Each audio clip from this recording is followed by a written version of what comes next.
imong gibahinan ang imong igsuon? Imong gibahinan wala. Okay na yun, nireklamo man na usa ka igsuon nireklamo. Unya niingon sa Ginoo, Ginoo magtutudlo sultihan akong igsuon nga bahinan unta niya ako sa akong katigayunan nga gibilin kanamo sa among amahan. Ibahinan ninyo wala. Kaya daghan biya diri wala namahin. Oh, nakita na ko klaro ra sa inyong mga mata, wala mo namahin. Smile, smile ra mo. Bahini ninyo. Sa 24 hektaryas, o pulo mo kabuok, pila pulo? 24 pul, so tagsa mo ka hektarya. Dili nga imuhon lang ang tanan. O niya, klaro kaayo sa nindot ang Ebanghelyo karon. No? O niya, tungod sa kahakog sa tao, no, usahay ang tao manlupig. Unya ganahan ang tao nga iyahon ang tanan. Unya kay nitiurok man siya. Kay sobra niya og kaon kada ba masubraan kag kaon, more eating, so nitiurok namatay. So maangkon ba man nato ang tanan? Kung mamatay ta, wala. So, ang ato rang maangkon ang 4 by 6 by 6. 4 by 6 by 6 ba na? Nabi tayo one time nga seminary Sunday May unya ang vocation campaign. Vocation campaign, ilabi na sa mga musulod sa seminaryo aron mo pari. Nya uman sa mo ang campaign, may na ako'y bata nga nakita. Nakabantay na ko ani, dili dinhi sa parokya in the other parish. Natigsimba siya. O niya ako siyang giinan nga, dong, pagkadako nimo sulod sa seminaryo, mutuon ka pagkapari aron mapari ka. So dito pud ang iyang tubag, dili ko ganahan mo pari, Father. Dili ko musunod sa seminaryo, dili ko ganahan mo pari. Kung ano man, ganahan ko musunod ni Papa nga dato kaayo. Unya nindot kaayo mo ang balay. Unya daghan mi og sakyanan. Unya ang amutan ng mga kwarto air condition. Muna iya gitubag. Nakoy ko taray, no? Sa iyang tinubagan, no? Pero well, ang bata kay mao mo na iyang nakita, so mao po na iyang naobserbaran, so mao po ang iyang gusto. So kung unsa ang ato ang na-experience kung unsa iyang nakita, so kay komportable siya, so mao na ang iyang gusto. Well, bata pa man to, so pagkadako nato niya mausog patingal ang iyang pananaw sa iyang kinabuhi, no, kung unsa pud ang iyang buhaton. Ako ani siyang gisulti tungod kay sa atong panahon karon nagpasulabi gayud ang materialismo. Sa atong panahon karon nagpasulabi ang mga material nga butang. Sa atong panahon karon, no, the consumerism, no, kining tanan. Sa makadaghan, balikon pa yun nako sa paingon, ang mga butang nga anaa kanato, what we acquired, no, kay ato kini gipaningkamutan, kini gasa nga gihatag sa Dios. So kini nga gasa nga gihatag sa Dios, kung unsa ang mga kabtangan nga anaa kanato, kini unta atong gamiton para sa kaluwasan sa atong kaugalingon, atong gamiton para sa kaluwasan sa atong kalag, dili nga kining mga butang kalibutanon we acquired unsa mga butang nga naa kanato sa lapi, nindot nga mga balay, nindot nga mga kabtangan, we have a lot of money, no, wealth, kung uban pa posisyon, maoy makapahulog kanato sa impyerno kay naulipon kita niini. Unsay gisulti ni Jesus sa Ebanghelyo, no? Sa dihang ang tao niingon nga daghan na kaayo ang akong abot, unya kay dili man ni kapaigo na mugama ko og dako pa kayong sudlanan sa akong abot. Unya magpahayahay na lamang ko, no? Isang nga swerte ka undo, kay naa na nimo ang tanan. Inom, pahayahay, lulinghayaw, suroy-suroy. Unya sa kalit lang, ina sa Ginoo, oy, karong gabi mamatay ka. Na, muna inyong mga kabtangan, kanaan na din yung ipanghatag. Kaya unya, inom ka sa Ginoo, karong gabi mamatay ka. Sa may yung sa man mo itubag buyag, madala pa ba nagbuyag? So ang ebanghelyo nagpahinumdom kanatong tanan nga unta dili kita maghinakog. Kaya ang pagkahakog maoy makahatag kanato sa kadautan, makapaempirno kanato. Ang pagkahakog maoy makaguba usab sa ato ang relasyon tali sa usag-usa. Ang pagkahakog mausab kini ang usa ka butang nga makapahilayo kanato sa Dios o sa atong isig katawo. Ang pagkahakog maoy makapaulipon kanato sa daghan nga mga material nga butang. Naon sa matong giingon atong usa. Gina niya ang Ginoo, ina na akong isuon nga bahinan ko niya sa akong sa katigayunan nga amo ang kangibilin sa amo ang ginikanan. Bahinin na ninyo. Nga, wala nimo gibahinan. So sa resulta na nag-away mo. Muna kamo mga ginikanan, no? Nga daghang katigayunan, ayuhon gud ninyo pagbahin-bahin, ibutang na ninyo sa last will and testament. Nga kini nga yuta o sa usan ako ni kaanak, kini nga yuta sa lain akong anak. Kani ang imuhang 2 ka milyon sa usan nimo kaanak, ang lain 2 nimo ka milyon sa lain nimong anak. So imo na dahan bahin-bahin, kay kung dili mo na bahin-bahinon manag-away. O pipila man kanato din na nag-away tungod sa katigayunan nga walay saktong pagkabahin-bahin. O isa inyong kamot kinsa tong na nag-away?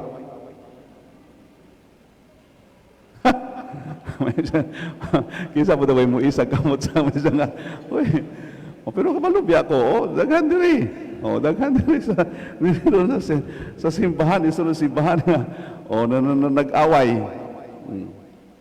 Tungod kay wala saktong pagkabahin-bahin. So, kahakog ni, if we want more, so more money, more wealth, more position, ug unsa pa na diha, so kahakog na siya. Unya, kung maghisgot man ta og kahakog dili lamang sa bahandi. Kung dili na mga panahon nga hakog usab kita sa ato ang panahon nga atong untang mahatag sa uban. Hakog usab kita no sa ato nga kanabitang pagpangalagad, pagserbisyo. Kay kung may kamulangalagad ko, unya kung wala ako'y makuha, ay dili na naman ko. O, di ba? So, serbisyo ko kung na ako'y makuha. Mga lagad ko kung naapog ko'y maangkon, manaapog ko'y akuha. Muna nga, gakajutay, gakagamay na lamang yun ang mga tao nga tinud-anay nga mo serbisyo sa simbahan. Kay may mga isla nga, usik-usik lamang na sa ako ang panahon, manilhig ko sa simbahan, unya, usap may ako makuha. Oh. Nakahakog sa panahon. You want more. If you want more, di na musulod ang kahakog. You want more husband, you want more wives, Di ba? Manday na kay usa, mangita pagugaglain. Kahakog po na. Nga kay asawa, mangita pagaglain. Di ba kahakog na siya?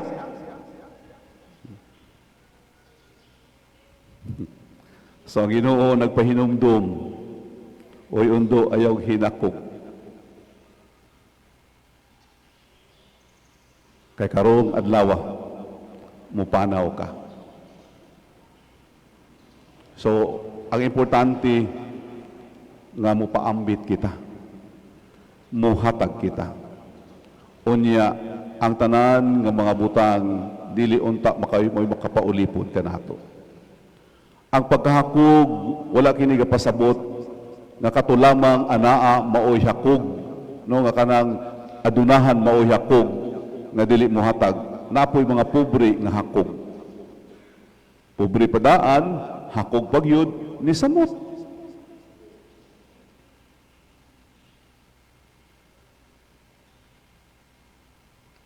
Mao kini ang mahitabo kanila nga magtigom og mga bahandi alang nining kaugalingon sa ilang kaugalingon apan dili dato sa atubangan sa Dios. Mga kaigsunan ko, ibabaw nini kalibutan, importante nga magtigom kita og bahandi nga maoy makapahimuot sa Dios. Ang bahandi nga mao ang ato ang maayong panag-ingnan, ang bahandi nga mao ang ato ang pagkamaghihatagon, ang bahandi nga anaa ang ato usab nga tinud-anay nga pagserbisyo sa simbahan o sa katilingban, ang bahandi nga diha gayod anaa ang limpyo nga paghimo sa mga butang o sa pagpaambit sa mga butang limpyo na panginabuhi. Sumuni ang mensahe sa Ebanghelyo karon.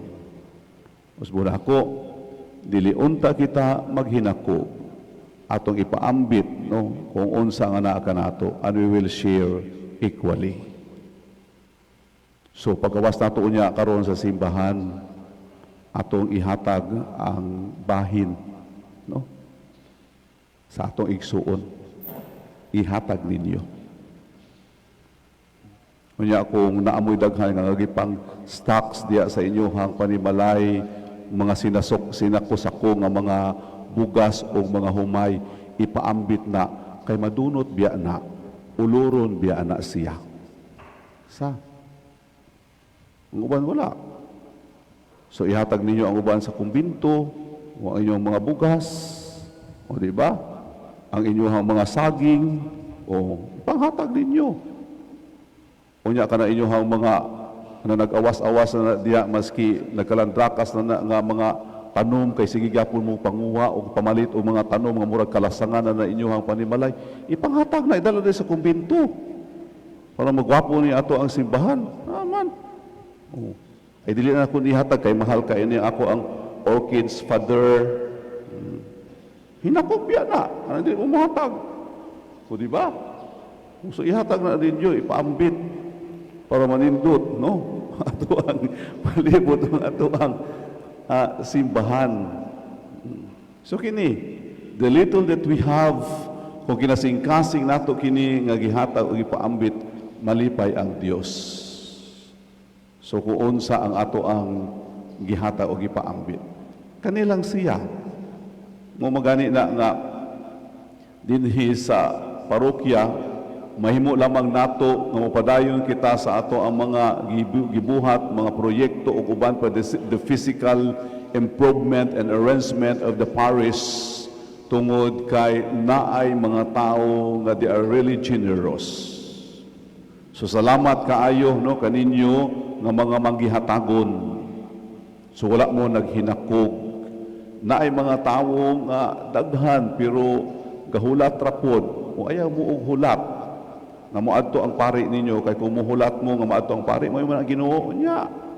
Muhulat ka nga moadto ang pari kay mangayo ang pari para sa iyang proyekto, ayaw hulat, hatag na. Kay karong gabi tulison ka na og nahurot. Hindi. So so imo na ayaw uhulat nga mo kakita na mo usay panginahanglan sa parokya, so ayaw mo uhulat.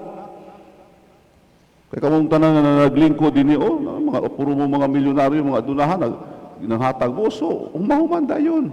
Bitaw ang punto nako bitaw dinhi nga kana bitaw kinasing-kasing nga kita mo paambit o kung unsa ang atong nakita nga panginahanglan dili lang sa simbahan, kundi panginahanglan sa atong isigkatawo, ilabi na sa mga katubitawng huy puloy, katong outcast in the society. Dili na ta maghulat nga mangilimos pa sila, no, muyango pa sila o muingon pa sila nga kung pili tagaan ko nimo og bugas kay wala ko ikalungag. Kung makakita ka sa sitwasyon o nasayon ka nga talabangon, dili na kinahanglan nga maghulat pa ta nga sila moadto o moingon nga ipakita ang resita kay para sa ilahang ipalit og tambal sa ilahang mga anak o kisay nagkasakit sa ilang pamilya. Unya kung naa ta ikahatag, ato na lang yun ihatag, mutunol na lang yun ta. Kay kano sa pamanta mutunol kung ang nangilimos, nanginahanglan nato, namatay na? Muna usay ang sakit nato. Muhatag ta, una na sa lumon. Unya, katubitang nagkasakit na, nanginahanglan og ipalit og tambal, wala yung kagihatag.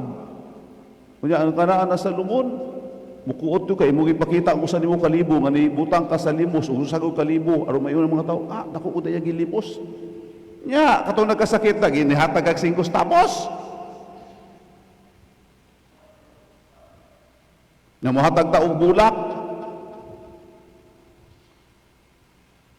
Na usa may mapustan pa ng bulak. Wala po iniingon, nihatag lamang ko, Father, kay namatay naman na, kay kung buhi pa na, magsima nagbalik-balik. Muhatag na ko kausao, di ba? Kung buhi pa na, patay naman siya balik, no? So, nang magbalik-balik man na siya, o pangayo, sagdi lang.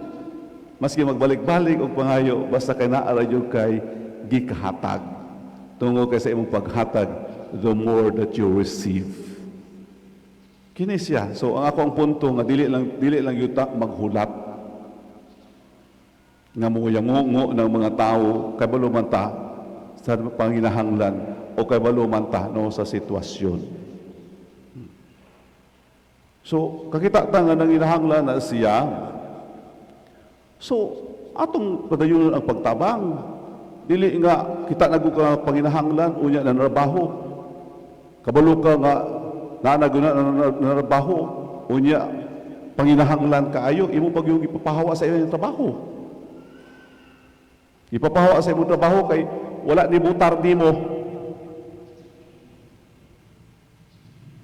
Ay papahawa ni kay wala ni butar. Ya gyud sa man kabalo nga wala ni butar nimo. Kita dahil ka kung sa igibutang dahil sa yung gisidya sa baluta.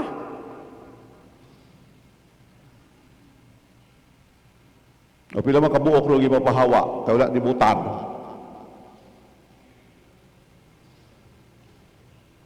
Hinakog mo yan na. No, kay mong ang mga tao nga narikamot, ang mga tao nga nitrabaho, o niya kay wala ni butan nimo imo gipapahawa. Nakita dahil ka na wala na ributar ni mo o kaysa gibutaran ng mga BHW o pila ka buok.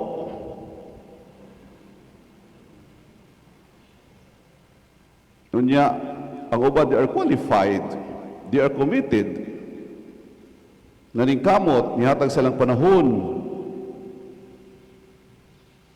Pero kay wala ni butar, ay lahi man imong gibutaran, lahi man imuhang vice mayor. Ya, kita tayo kasi imong vice mayor.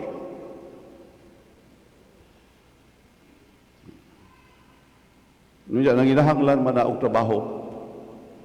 Kay naay nagsalig kaniya nga mga anak, naay nagsalig kaniya nga kada bitaw gitabangan.